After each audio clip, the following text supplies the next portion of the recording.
consumption will increase. In terms of ranks in the global scenario, we will probably move up from, I think we are the 5th largest consumers of energy today, to maybe the 4th or the 3rd position in this time period. So in the total world scenario, we are very significant and we need to worry about our energy consumption. But if you look at it on a per capita basis, this is the problem. I also showed the disparities between countries on a per capita basis. Within the country, we will have also very significant disparities. And the argument that is made by a number of developed countries that is difficult to contest is that you have your 200 or 300 million people that have per capita energy consumption levels that are very, very similar to what you might get in the US or Europe, which is true. We do have that.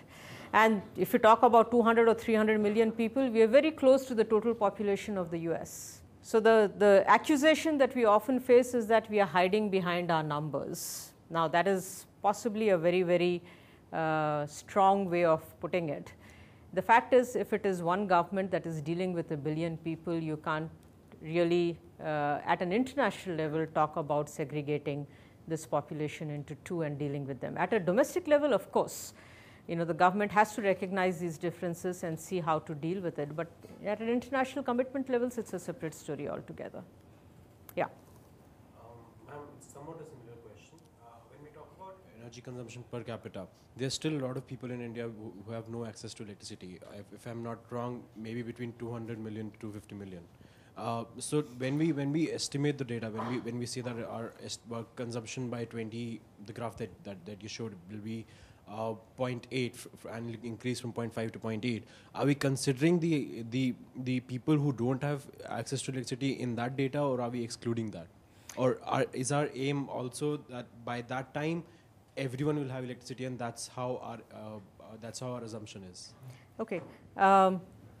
It's obvious that we want to come to India. I think from this point onwards we are moving to India. But to respond to your question, we do have a target, or we did have a target in India of providing access to clean energy to all by the year 2012. We are running a little behind that. So definitely by the year 2030, it's a global goal. So presumably there would be a lot of initiative. So by the year 2030, we are talking about providing energy access to all. But if you will hold on for 5 minutes, we will come back to the challenge of this whole business of energy access. So just give me a few minutes more. Let me go through quickly with some of the other slides, and we can have then, I think it's much nicer to have a discussion than to go through these various presentations. Let me just skip this. But the argument that we are making is that developed countries should yield on demand to reduce price pressure. If they are going to continue to increase their consumption of oil, coal and gas, the international price pressure is not going to reduce, and it will have major implications for the developing world, both in terms of growth as well as in terms of access. Let's come to the Indian scenario. The Indian scenario, we did some projections. This is not at a per capita level. This is at a total country level. We did some projections using a particular model that we have that captures the interactions between energy and the economy. And we assume that India would continue to experience an average economic growth of about 8% per annum. 2 years ago, we were saying that we can reach 10 to 11% per annum in terms of economic growth. Today, we have brought that down to closer to 7%. This will change. I mean, it's a factor also. It could be considered as a blip because of the international situation that there is and the pressures, in a globalized world that we are feeling as a result of what's happening internationally. But what we see is that there is a fairly robust, there's a growth in total energy consumption, and we would have gone up from about a little over 400 million tons of oil equivalent. This particular term oil equivalent, what it does is it looks at the energy content in different fuels and just brings it into energy terms that are comparable to the unit that is contained in oil. So if oil contains 10,000 kilocalories per kg and coal contains 5,000 kilocalories per kg, 2 kgs of coal is equal to 1 kg of oil, very simply, right? So that's the comparison that we are making, and you can see that we go up from about a little over 400 to over 2000. There is a 5 to 6 fold increase in the total energy consumption, which is going to be huge in this particular time period if we do not bring into place any policy interventions that would allow us to exploit the first two goals that I spoke about, which is on energy efficiency and on renewable energy. And we would need to do that both for energy security concerns as well as for climate security concerns. This is for the 8% growth or? 8% rate of economic growth. These model runs are all for that particular scenario. We developed a whole range of scenarios because the future is unpredictable, right? And there are certain things that might go along the lines in which we expect it to, the others may not. So we developed a whole range of scenarios. The 4 scenarios that we picked for presentation over here, basically in terms of storylines, the first one talks about a reference energy scenario where we do things exactly in the manner in which we are doing today. We bring about also the efficiency improvements. It's not that we are static. India has been experiencing a shift in both the production technologies as well as the consumption devices that we have. So there are efficiency improvements. These are captured in the reference energy scenario. The sustainable energy scenario, which is the second one, says that we take a much more aggressive stance. Several of you may have heard about the National Action Plan on Climate Change, under which we have various missions to improve energy efficiency, to increase the share of renewable energy up to a certain point with certain goals, to bring about more efficient buildings, to improve our agricultural operations, to increase the area under forests and so on. There are a number of missions that are in place. So the second one says that we have a determined effort to basically bring about efficiency improvements, and we have an accelerated push for renewable energy, nuclear energy, and some newer technologies also on the consumption side. So energy security concerns are paramount. The third one, which is the global equity scenario, don't worry about reading those. It's very briefly it says, our Prime Minister made a commitment about 3 years ago in Heiligendamm in a G20 meeting, where he said that India's per capita emissions will never exceed those of the developed world. So what it means is that over a period of time, we would have to converge. So if the developed world is today here and we are here, we are saying that as we go forward in the future, if the developed world comes down on a trajectory which is very steep, it would push us to reduce our own trajectory as well. However, if the developed world does not take the actions that are required, we are not obliged to take actions either with that same kind of aggression that we would have if they had been doing something. I think that was one of the most brilliant statements ever made by any Prime Minister on this particular subject of climate change, because it threw a gauntlet, it threw a challenge to the developed world, saying, you set the pace and we will follow, because it has many implications. Development of new technologies, much more energy efficient than otherwise, availability and access to those technologies. There are certain measures that are being spoken about to reduce, to capture carbon and store it somewhere and so on. But everything that the developed world does would also create opportunities for us to leapfrog. So by tying ourselves into actions that the developed world might take, we signaled a number of things, including saying, you first, pehle aap, you do what needs to be done, and then we will follow. But this particular scenario basically captures that spirit, and this is the one that we would use for comparing with the reference energy scenario. You can ignore the other two that there are.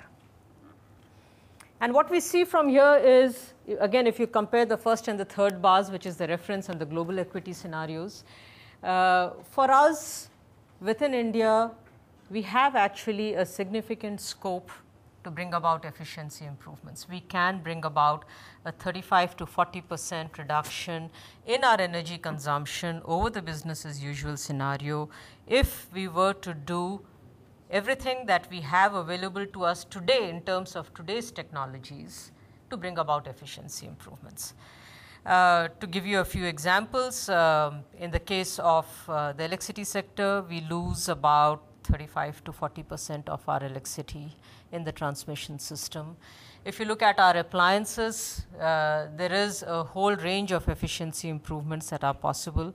If you use a ordinary bulb to using a CFL, there's a factor of 5. If you move to LED lights, it's a factor of 8 improvement, that can be brought in place. Similarly, in the case of air conditioners, there's a whole range.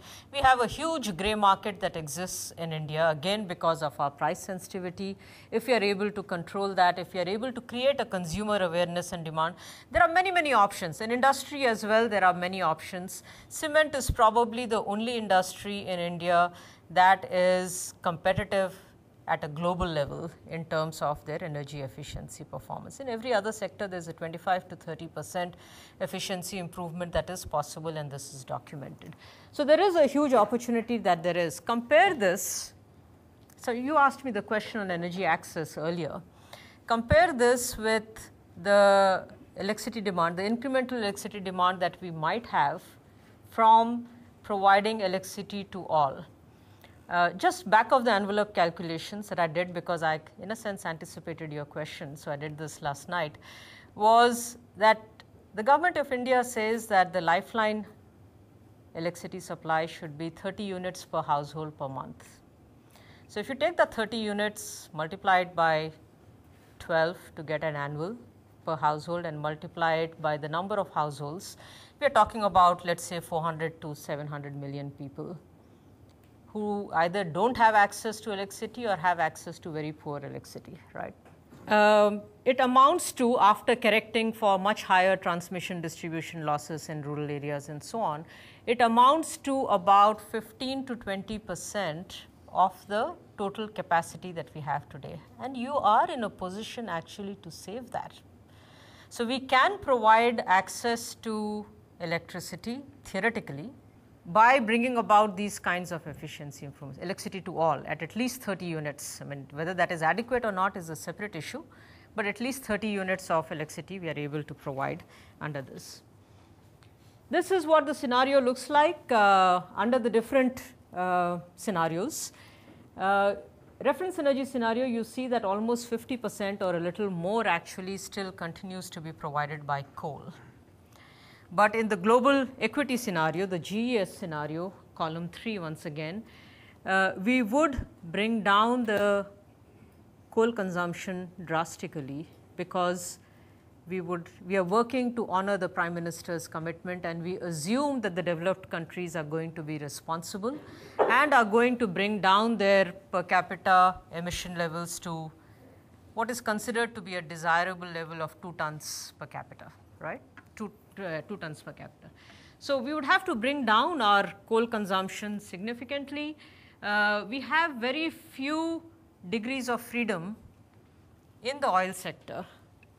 That's a major challenge. How do we bring down oil consumption? A large part of our oil consumption is actually in the transport sector. And the little bit of a reduction that you see in oil comes if we were to increase substantially our utilization of public transport, one.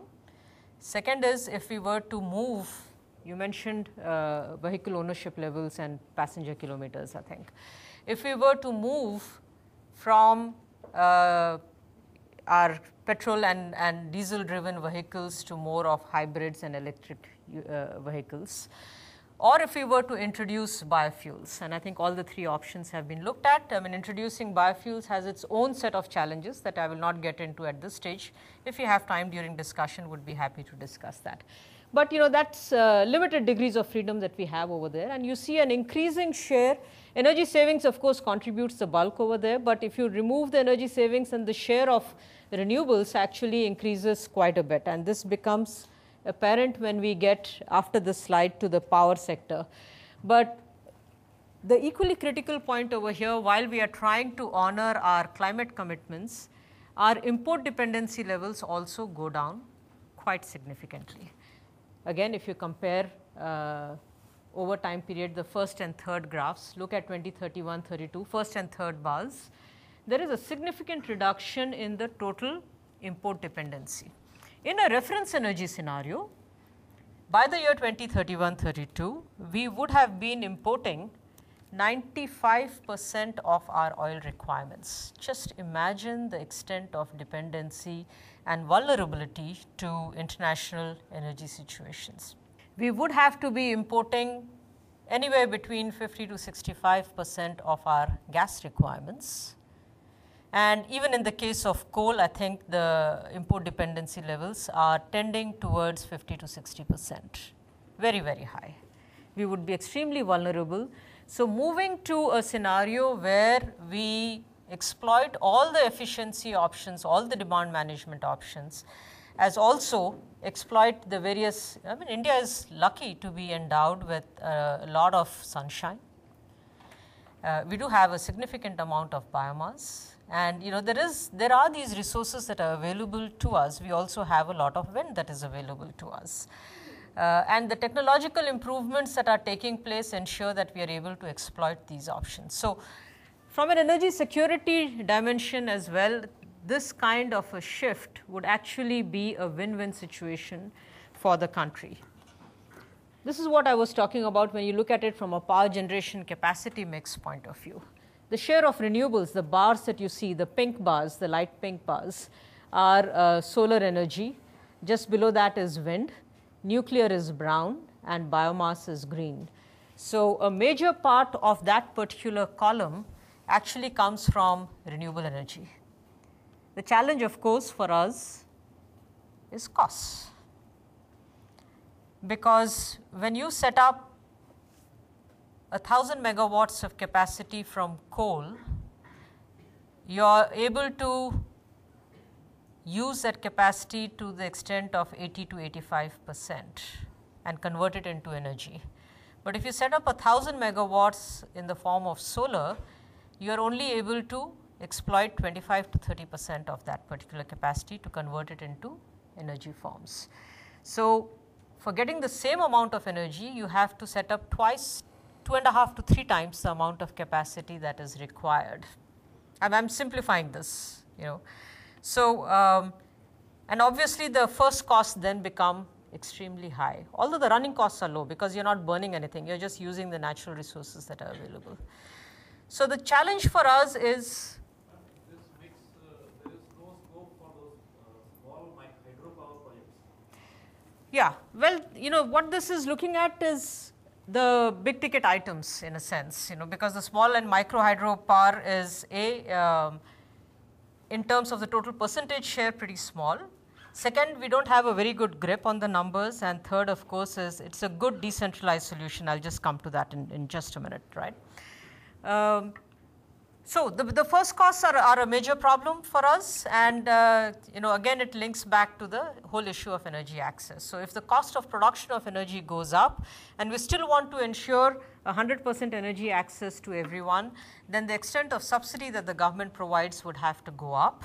And if the extent of subsidy goes up, then we have to have a situation in terms of economic growth and the public finances that are available to us to be able to support that extent of subsidy and not get into the kinds of fiscal deficit situations that we are in today. So, there are a number of interrelated challenges that have to be looked at, and the choices that we make have to therefore be seen in this kind of a long-term context.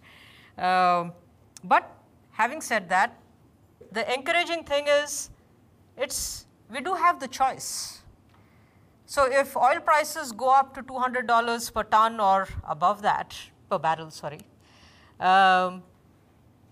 we still have some choices, and the other good part is that, as we have seen over the last 3 to 4 years, the cost of solar power has come down. There were 2 rounds of bids that the government of India did, and the costs came down from an expected range of about 18 rupees per unit.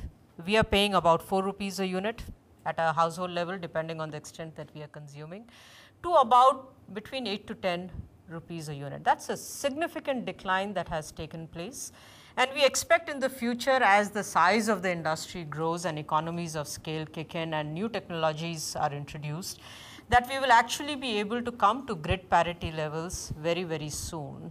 Grid parity meaning, competing with coal and yeah.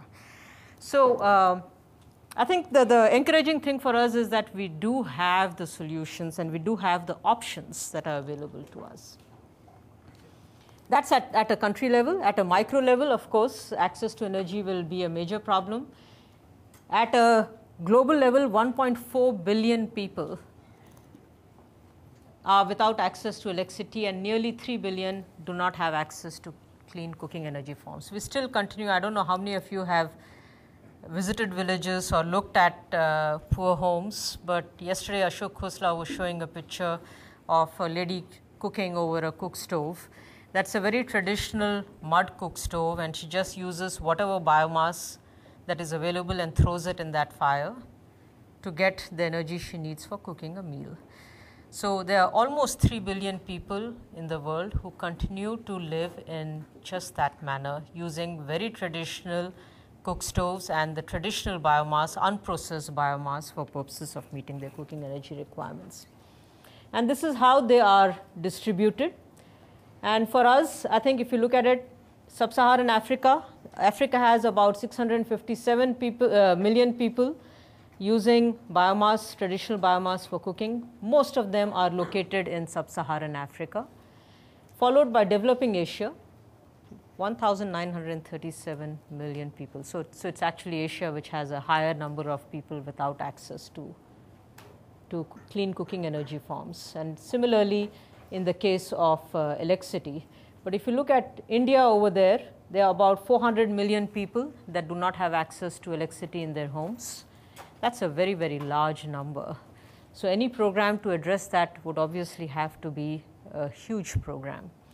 And in the case of the cooking energy, I mean, this particular slide, which is basically from international sources, I think it is IEA if I remember right, talks about 855 million people. If you go by the NSSO statistics, this would probably be in the range of 700 to 750 million people. Still very, very large. So 700 to 800, yes, it's a lot of difference, 850, 150 million people, but the base itself, 700 million, is huge. So we have a major challenge as far as numbers of what electricity Indians don't have. That means that we will never reach the levels. If you're talking of per capita consumption, so the statement made by Dr. Manmohan Singh in that summit was that unless and until US reduces, we'll never get in parity. What is happening is petrol prices, suppose it increases internationally, it is passed on to the here. And here if you have a 70% increase, there's a furrow. Yeah. But that's why I'm saying it's a public finance challenge for us. So we have to look at it in totality. We can't just say this is a solution and move forward when there are a number of interlinked factors. I mean, that's the point that I think I made a little while earlier as well. India will never reach that per capita consumption of what the developed countries are even 20 years from today. So given that background, not because we don't want to, because we are unable to. So goes back again, you know. With the statement that Indira Gandhi made out of poverty. Yes, yes. Sorry, It is not even necessary to reach that level of per capita consumption. It's a whole leapfrogging argument that Dr. Khosla made yesterday. But despite that, you know, in terms of well-being, we want to be at the same level of well-being, but we would still be facing a number of challenges. What I was trying to hint at is a household in the US, supposing it consumes 2 tons per say a month or whatever it is. An Indian per capita will never reach there, even whatever his level of affluence is. On an average. Yeah. But the 200, 300 or 400 million going forward definitely have the potential to reduce that. Go at 10% or 12%, we will not reach there. You know, the important question, if I can, I'll just come to you in a minute. The important thing that we need to keep in mind going forward once again, and just for the sake of argument, because you will have a discussion on climate change, as I said, on Monday, I think, is that statement is true and good in its own place and very good from a negotiations perspective, right? But from a human existential perspective, when we talk about bringing down or limiting the global average temperature increase to 2 degrees Celsius, or as the increasing demand and recognized in the Rio conference that we need to move to 1.5 degrees Celsius in order to avoid very serious implications for humanity. we would need to go down to 0% fossil fuel consumption by the year 2050.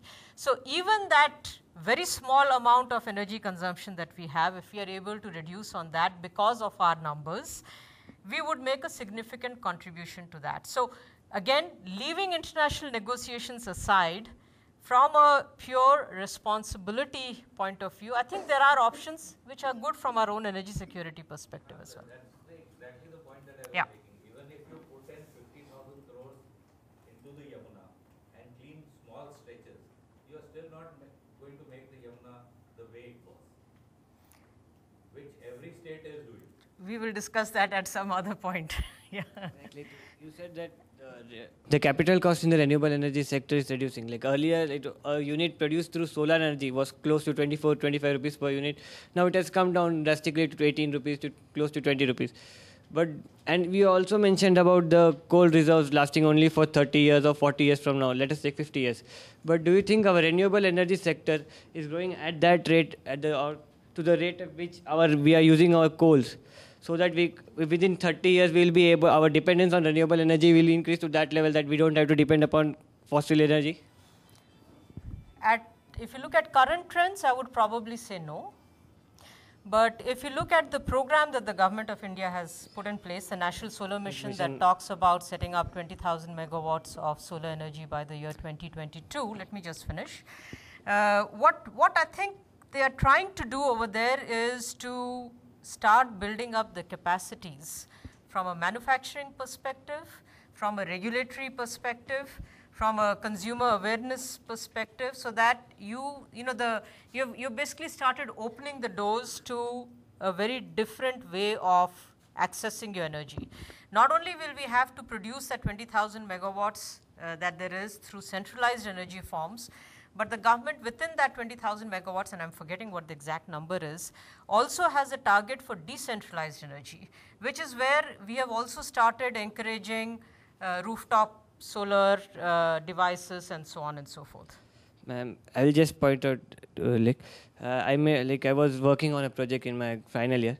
This was but the encouragement which government is giving, it's not being properly utilized by the common public. Thane Municipal Corporation was the first corporation to make it mandatory to use solar water heaters in every new building after 2002. But the loopholes which I found, like the builders, what they did was for clearance purpose, they used to install the solar water heater, and as soon as they get the clearance, they will remove it and use it for some other buildings or something like that. So what happened, they would get clearance, and government, it never implemented, it never formulated. The policies never really got into I agree with you, but I think we need to look at the larger picture. One is that do you have the capacities to be able to respond? It's a very unfortunate situation that we always bring both the policy regulatory pressures as well as the industry and individual response in a situation of crisis. That is invariably the case. But the question is, do you have the capacity to respond when the need arises?